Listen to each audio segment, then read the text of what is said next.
Hey guys इस video में मैं आपको फाइनेंशियली और इंडिपेंडेंट फाइनेंशियल इन्वेस्टमेंट कहाँ होता है, यानी कि कोई व्यक्ति अपना पैसा इन्वेस्ट कहाँ करते हैं और कैसे करना चाहिए, सब कुछ इस वीडियो में बताऊंगा आपको, तो वीडियो में बने रहिए।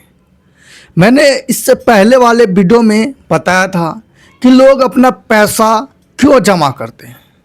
तो 3 पर्पस मैंने आपको बताया था कि पहला पर्पस होता है कि पैसा चोरी ना हो जाए, कोई चुरा न ले।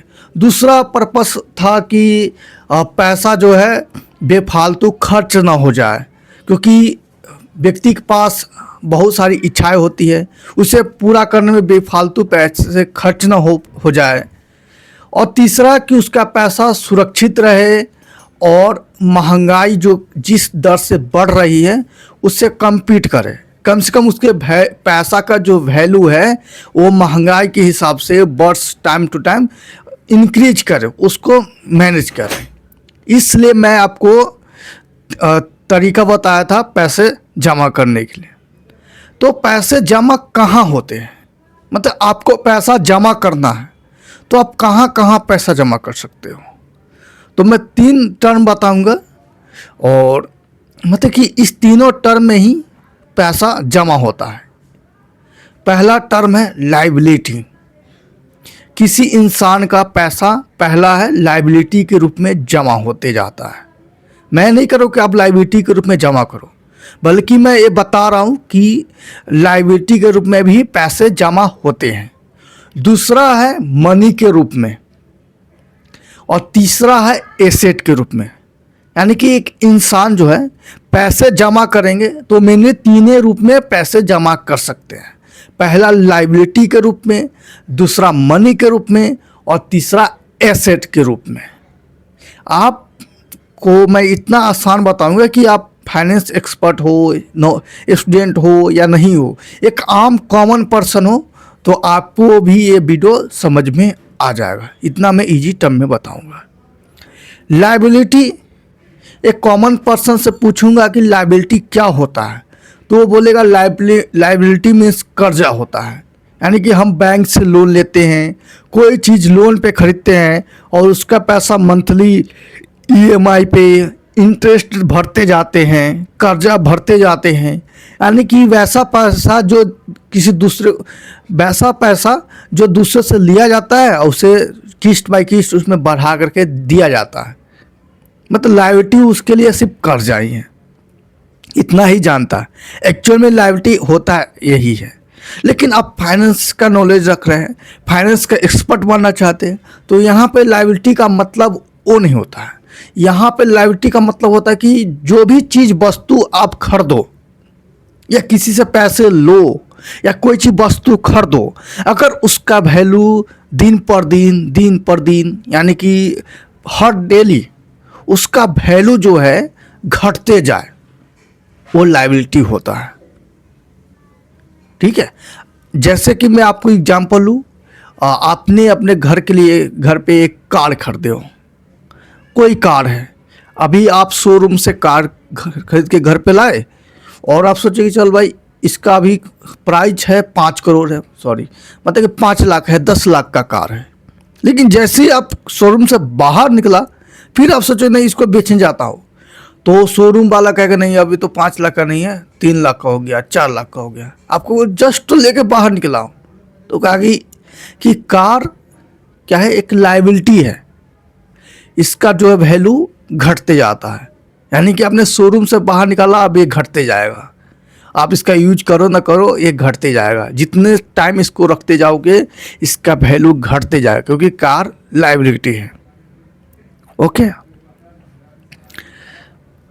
तो आपने लायबिलिटी टर्म समझ लिया। थोड़ा एसेट में बताते हैं, फिर आपको मैं बताऊंगा कि लोग लायबिलिटी में कैसे इन्वेस्ट करते हैं, मनी में कैसे इन्वेस्ट करते हैं, एसेट के रूप में कैसे इन्वेस्ट करते हैं, और तीनों में से कौन सा बेस्ट है, तीनों में कैसे कैसे होता है, सब कुछ मैं आपको बताऊंगा। तो लायबिलिटी आप समझ गए, जिसका वैल्यू डे बाय डे कम होते जाता है। आप कोई भी चीज़ फिजिकल थिंग्स खरीदो, कोई भी, मतलब ऑल नहीं, कुछ कुछ है एक्सेप्शन। जैसे आपको ज़मीन हो गया, लैंड, धरती, ज़मीन, उसका वैल्यू बढ़ते जाएगा। उसका रीज़न है, वो रीज़न भी डिस्कस करूँगा। तो लायबिलिटी ये होता है जिसका वैल्यू घटते जाता है। आप फ़ोन पे भी ले लो, किसी से इंटरेस्ट ले लो 1 लाख, और आप उसको बाद में चुकाओगे कितना, 1,10,000, 20,000, यानी कि उस 1 लाख का वैल्यू जो है ना आपके लिए घट जाता है। ठीक है, तो ये हो गया लायबिलिटी। अब लायबिलिटी, कुछ लायबिलिटी से हम लोग पैसे भी जनरेट करते हैं, पैसे बनाते हैं, कुछ लायबिलिटी से हम लोग कमाते हैं, तो वो लायबिलिटी ना होकर के वो एसेट बन जाता है। कहने के लिए वो तो लायबिलिटी है, क्योंकि उसका वैल्यू दिन पर दिन, डे बाय डे कम होते जा रहा है, लेकिन उसकी मदद से मैं पैसे बना रहा हूँ, पैसे कमा रहा हूँ, तो वो हमारे लिए एसेट हो जाएगा। जैसे मैं कार खरीद के लाया, एक कार, लेकिन मैं कार का वो सर्विस शुरू कर दिया, ट्रेवल सर्विस शुरू कर दिया, ओला उबर जो है ना वो सर्विस शुरू कर दिया। तो पहले मेरे पास एक कार था, उसका वैल्यू घट रहा था, ठीक है, लेकिन उस कार का यूज मैं पैसे कमाने में लगा रहा हूँ। जितना उसका वैल्यू घट रहा है उससे दुगुना तिगुना मैं डे बाई डे कमा ले रहा हूँ। तो कहने के लिए कार लायबिलिटी है, लेकिन उससे मैं पैसे कमा रहा हूँ, तो कार क्या एसेट हो जाएगा। ठीक है, एसेट का भी और डिफिनीशन होता है और एग्जाम्पल है, अभी बस इतना समझो। मनी पे आप बता आएंगे, मनी तो आप जानते हैं, पैसा, नोट। अब चलिए अब बताते हैं कि लोग लायबिलिटी के रूप में, लायबिलिटी में क्यों इन्वेस्ट करते हैं। पहला बात है कि एक कॉमन पर्सन को लेकर चलते हैं। कॉमन पर्सन ज़्यादातर केस में उनका एजुकेशन नहीं होता है, वो अपने सोसाइटी, अपने सीनियर एल्डर्स और इधर उधर, मतलब सोशल मीडिया कुछ through, WhatsApp through, message through, मतलब कि नॉलेज होता है उनका, यानी कि वो अफवाह होता है जिसका लीगली प्रूफ ना हो, डॉक्यूमेंट ना हो, उस पर वो यकीन करते हैं। लेकिन ज़्यादातर लोग बिना पढ़े लिखे भी समझदार होते हैं।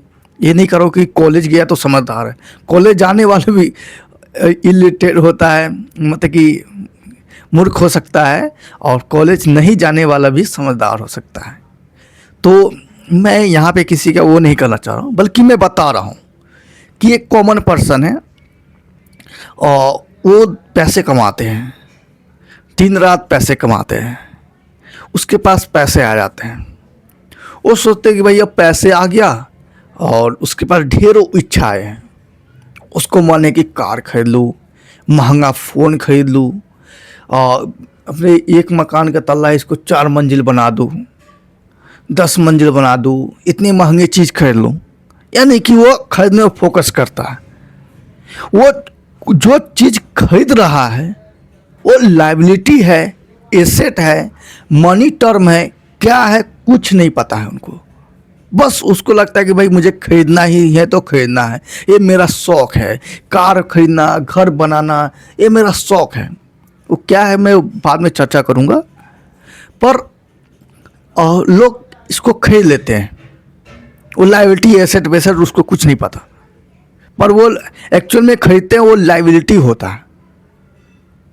वो क्या करते हैं कि उसका काम 10 या फ़ोन से चला जाता है, चलता रहता है, फिर भी वो उसका इच्छा होता है, इधर उधर सोसाइटी में देखते हैं कि लोग ये बड़े बड़े महंगे फ़ोन खरीद रहा है, तो 40-50 हज़ार का वो फ़ोन बिंदास खरीद लेता है, क्योंकि वो कमाता है, और 40-50 फ़ोन खरीद लेता है, और जो काम वो 10,000 फ़ोन में करता था वही काम वो 40-50 हज़ार फ़ोन में करता है।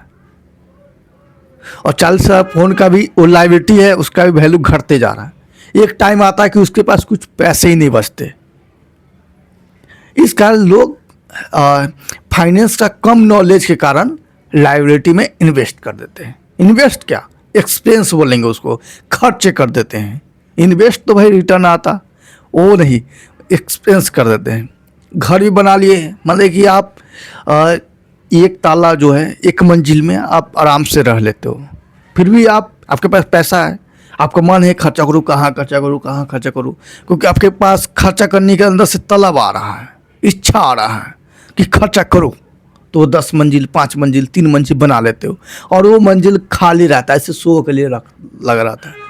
लेकिन आपको पता है कि भाई जो मकान होता है, ज़मीन की बात नहीं कर रहा हूँ, मकान होता है वो क्या है, लायबिलिटी होता है, उसका वैल्यू जो है ना दिन पर डे बाय डे घटते जाता है।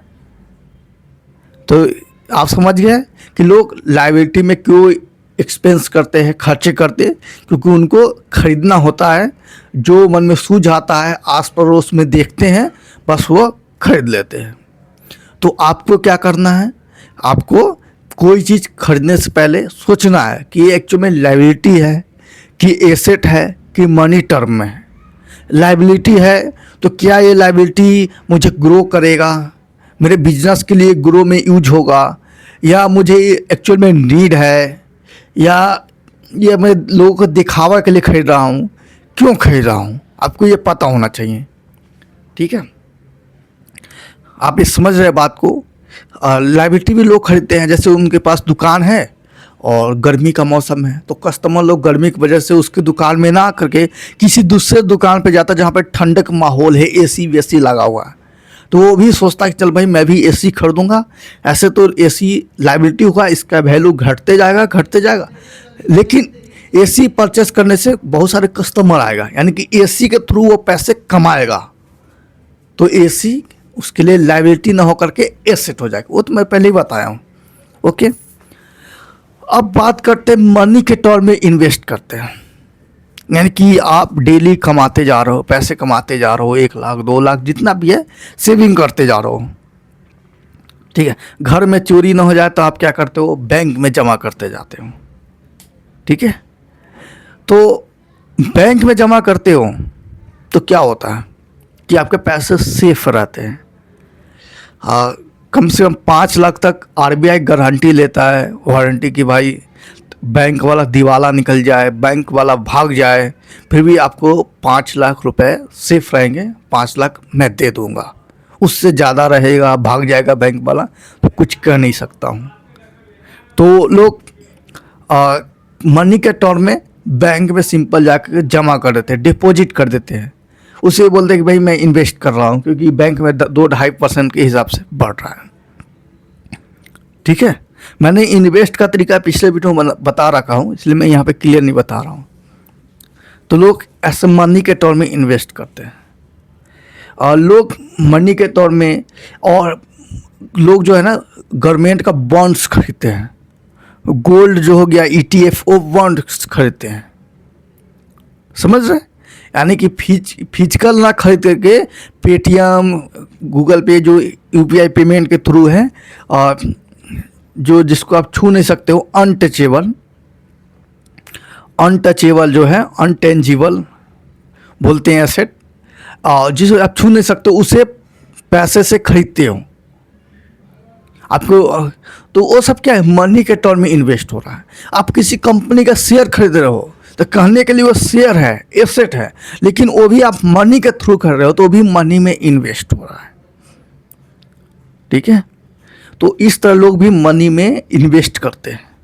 क्या ये सही है, क्या ये गलत है?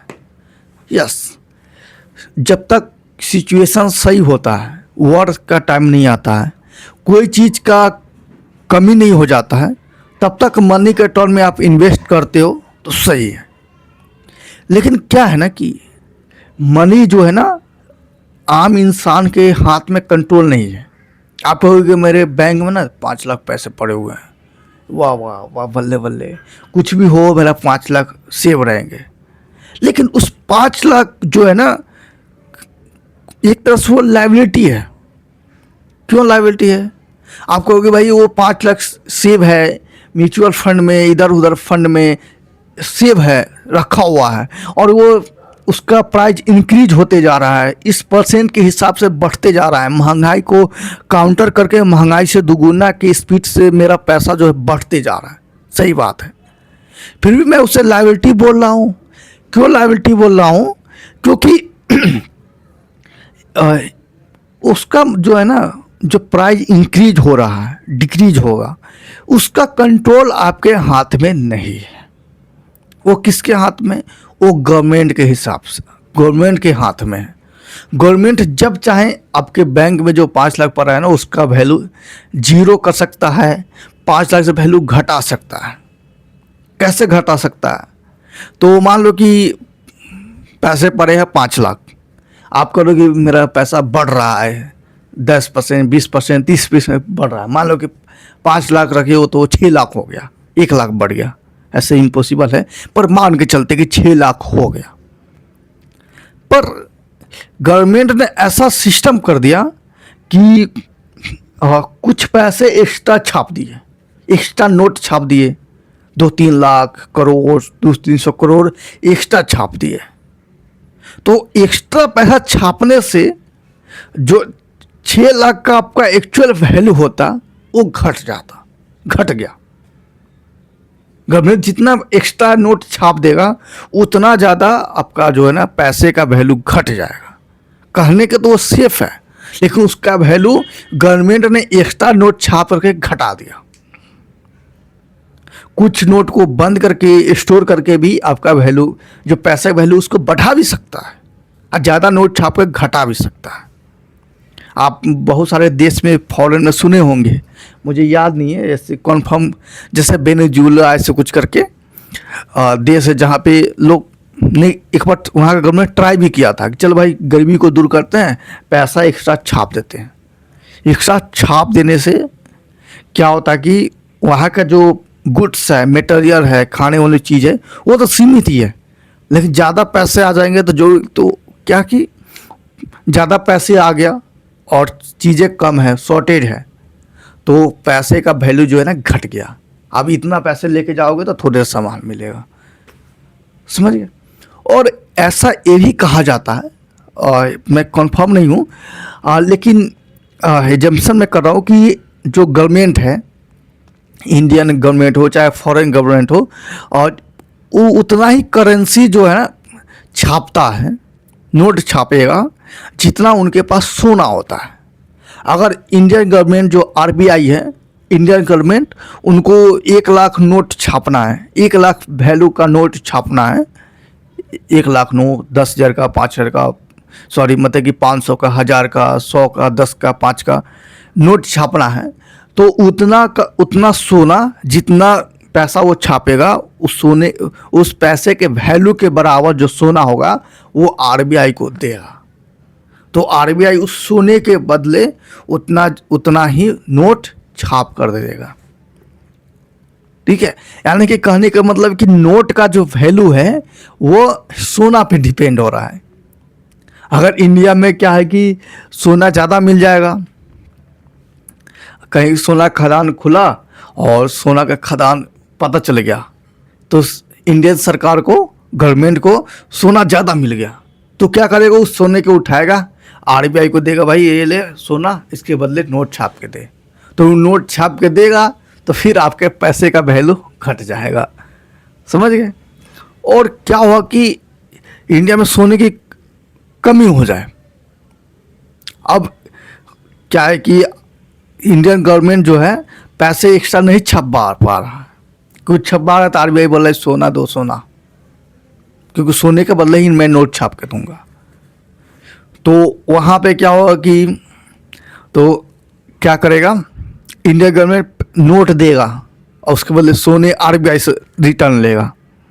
मतलब ये इतना दिमाग नहीं करना है, बस इतना समझना है कि आपके नोट का जो वैल्यू है, 10 रुपये जो आपके नोट पड़ा हुआ है उसका वैल्यू 10 रुपये रहेगा, 5 रुपये रहेगा, कितना रहेगा वो आप डिसाइड नहीं करते हो, बल्कि वो गवर्नमेंट डिसाइड करते हैं। आपके पास, आपके स्टॉक में अभी स्टॉक का वैल्यू मान लो 1 करोड़ है, अचानक क्या हुआ कि गवर्नमेंट डिसाइड करेगी, कुछ ऐसा सिचुएशन आएगा कि उसका प्राइस एकदम जीरो हो जाएगा। आपको, मेरे पास 1 करोड़ था, अभी जीरो हो गया, क्योंकि वो मनी के टर्म में है। मनी के टर्म, पैसे जो है मनी, वो आपके कंट्रोल में नहीं है, गवर्नमेंट के कंट्रोल में है। और कितना चीज़ें अवेलेबल है, गुड्स अवेलेबल है, उस पर भी डिपेंड करता है। ओके, तो फर्स्ट लायबिलिटी में लोग इन्वेस्ट करते हैं और दूसरा मनी के टर्म में इन्वेस्ट करते हैं। मनी में सब आ जाता है, आप आप घर में कैश रखे हो, मनी की टर्म इन्वेस्ट है बैंक में, एफडी में, म्यूचुअल फंड में, ईटीएफ में, किसी कंपनी का स्टॉक खरीदे हो, गवर्नमेंट बॉन्ड खरीदे हो, क्रिप्टो करेंसी में खरीदे हो, ये सब क्या है, ये इन्वेस्ट क्यों नहीं, ये मनी के टर्म में इन्वेस्ट है।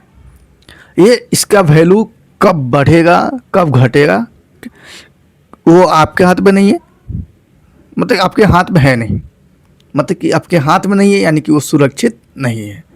पहला तो भाई लायबिलिटी, वो तो सुरक्षित लेवल से नीचे है, फिर थोड़ा सा सुरक्षित है मनी के टर्म में, लेकिन सबसे ज़्यादा सुरक्षित है एसेट के टर्म में। आपको मैं बता रहा हूँ एसेट। अब एसेट मतलब ये नहीं कहना कि सर मेरा पैसे बढ़ रहा है, स्टॉक भी तो मेरे लिए एसेट है। यहाँ पे मैं एसेट की बात कर रहा हूँ, फिजिकल एसेट जो आपके हाथ में है, टेंजिबल हो, जिसे आप छू सकते हो, उस एसेट में इन्वेस्ट करने को बोल रहा हूँ। क्योंकि कुछ भी सिचुएशन हो, वो फिजिकल जो एसेट है वो आपको उसका वैल्यू कितना रखना है वो आपके कंट्रोल में है। इसीलिए लोग पुराने ज़माने से लोग गोल्ड में, सिल्वर में इन्वेस्ट करते आ रहे हैं, क्योंकि उनको उतना जानकारी नहीं है। बस वो जानते हैं कि भाई सोना में इन्वेस्ट कर दूंगा, गोल्ड में तो सुरक्षित रहेगा। इसलिए पुराने लोग या जो महिला है वो सब सोने में फोकस करता है कि सोने हो जा, सोना सोना, क्योंकि सोना एक बार खरीद लिए तो उसका वैल्यू जल्दी गिरेगा नहीं। बढ़ सकता है, दिन डेली बढ़ते जाएगा लेकिन गिरेगा नहीं। सोना हो गया, चांदी हो गया, क्योंकि ये फिजिकल एसेट है, गवर्नमेंट इसका कंट्रोल नहीं कर सकता। गवर्नमेंट चाह कर भी सोना का जो प्राइस है वो बढ़ा या कम नहीं कर सकता, क्योंकि सोना का जो है ना डिमांड पे डिपेंड करता है, और सोना का डिमांड हमेशा रहेगा, क्योंकि सोना चमकने वाला है, गहने के रूप में, मंदिरों के रूप में, और भी जो चीज़ें बनते हैं उसमें यूज होता है। सबसे ज़्यादा यूज गहने के रूप में यूज होता है। और सोना का ये खासियत है कि ये काला पीला नीला नहीं होता है, जो जैसा है वैसे ही रहता है। ठीक है, तो ए सेट के रूप में अब कहीं पे युद्ध हो रहा हो, कहीं पे पैसे की दिक्कत हो रहा है, सरकार ज़्यादा से ज़्यादा पैसे छाप दिया, ले भाई, फिर भी आपका सोना आपके हाथ में है फिजिकल। क्योंकि आप कहोगे मैं पेटीएम के थ्रू सोना खरीदा हूँ, मेरा 1 लाख का सोना पेटीएम के उसमें क्या बोलते हैं बैंक में लॉकर में पड़ा हुआ है, तो वो नहीं है। गवर्नमेंट बोलेगा 1 लाख का है ना सोना पड़ा हुआ, तो हम सोना नहीं देंगे आपको, 1 लाख रुपए दे देंगे। आपको भाई 1 लाख का वैल्यू कुछ नहीं है, मुझे सोना दो, नहीं नहीं नहीं, आपको 1 लाख। ऐसा नियम है कि नहीं ये पता नहीं है। जैसे आप पेटीएम के थ्रू कुछ गोल्ड में इन्वेस्ट करते हो ना, तो आप बाद में मांगोगे तो कहेगा भाई पैसे ले लो, सोना नहीं मिलेगा। ठीक है, ऐसा कुछ रूल है कि नहीं, इसको देखना पड़ेगा। तो पहले मैंने कहा ना कि आप एसेट में, गोल्ड में इन्वेस्ट करो, सिल्वर में इन्वेस्ट करो। सिल्वर का डिमांड बढ़ रही है, सब कह रहे हैं कि भाई सिल्वर फ्यूचर गोल्ड होगा, गोल्ड को भी पीछे काउंटर कर देगा, पीछे छोड़ देगा और सिल्वर आगे आ जाएगा, क्योंकि सिल्वर का आजकल बहुत ज़्यादा यूज हो रहा है। फिलहाल ही में चाइना वाला ने सिल्वर बहुत ज़्यादा परचेस किया, जिसका सिल्वर का रेट एकदम बढ़ गया, फिर धीरे धीरे लो आ गया। मतलब कहा जा रहा है कि सिल्वर का यूज जो है ना, बहुत सारे रोबोट जो बनेगा, वेपन बनेगा, उसमें यूज होता ही है। ओके, तो सिल्वर में इन्वेस्ट करो, और सिल्वर, सोना, चांदी आपके हाथ में रहेगा। उसको मन होगा बेचो, नहीं तो आपके पास रहेगा। ठीक है, ये हो गया। मतलब उस चीज़ में इन्वेस्ट करो जिसका कंट्रोल आपके हाथ में हो, स्टेबल करेंसी में आप इन्वेस्ट करो। समझ रहे हैं आप? जैसे इंडियन रुपीज़ में इन्वेस्ट करोगे तो इंडियन रुपीज़ जो है ना, क्या उसका वैल्यू घटते जा रहा है, क्योंकि वर्ल्ड में ट्रांजैक्शन किसके माध्यम से होता है? डॉलर के माध्यम से होता है, गोल्ड के माध्यम से होता है। गोल्ड जो आज यहाँ पे जो प्राइस है, वही गोल्ड जो है ना, उसका वैल्यू दूसरे कंट्री में उतना ही होगा।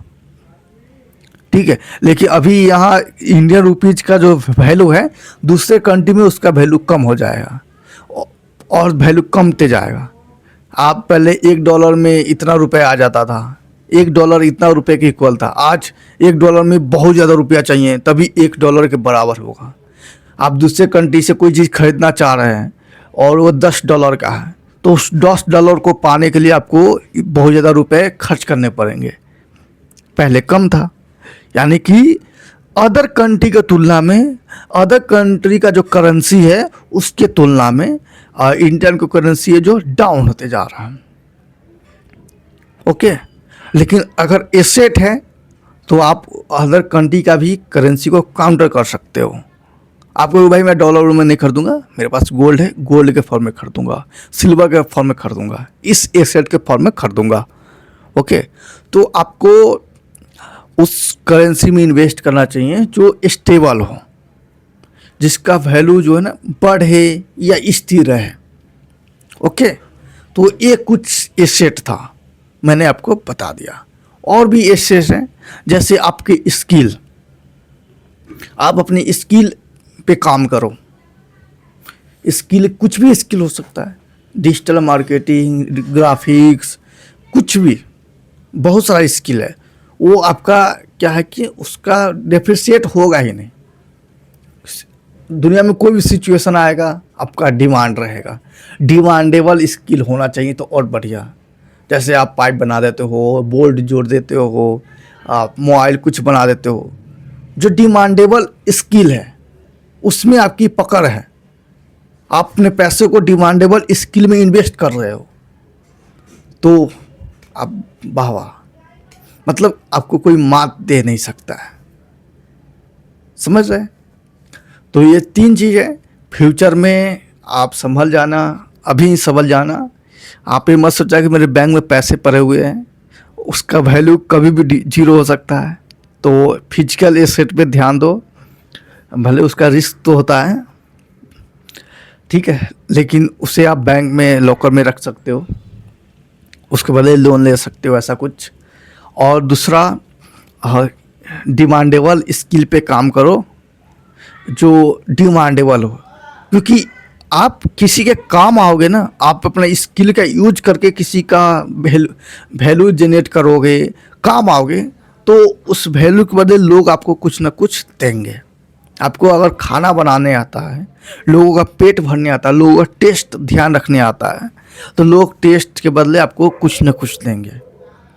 अगर मान लो उस टाइम पैसे की वैल्यू 0 है तो आप अपने सर्विस के बदले पैसे नहीं लोगे। कहो भाई मैं पैसे नहीं लूँगा, मुझे इसके बदले गोल्ड चाहिए, इसके बदले मुझे सिल्वर चाहिए, इसके बदले मुझे ये चाहिए। आप डिमांड कर सकते हो। तो इंसान का सबसे बड़ा एसेट है उसका डिमांडेबल स्किल। अगर आपके पास वो स्किल है तो आप कभी भी भूखे नहीं मर सकते, और मतलब कि आपका बोलबाला रहेगा। भले कोई भी करेंसी चले न चले, आपका आपका यूज वैल्यू रहेगा ही। ओके, तो फाइनली दोस्तों आ रहा हूँ मैं। फाइनली दोस्तों मैंने बता दिया हूँ लायबिलिटी में लोग कैसे इन्वेस्ट करते हैं, मनी के टर्म में कैसे इन्वेस्ट करते हैं, और एसेट के टर्म में कैसे इन्वेस्ट करते हैं। तीनों में कंपेयर करके मैंने सबसे ज़्यादा प्रेफर किया हूँ एसेट के तौर में। और एसेट के तौर में मैंने तो ज़मीन को भूल ही गया था, सबसे कीमती वो है, क्योंकि उसका डिमांड कभी भी ख़त्म नहीं होगा। क्योंकि पॉपुलेशन बढ़ रहा है, लोग कितना भी कुछ कर ले, 1 मंजिल 10 मंजिल 50 मंजिल बना ले, थक जाएगा, उसे ज़मीन लेना ही पड़ेगा। ठीक है, तो इस तरह आप कर सकते हो। ओके, बाय बाय, नमस्कार।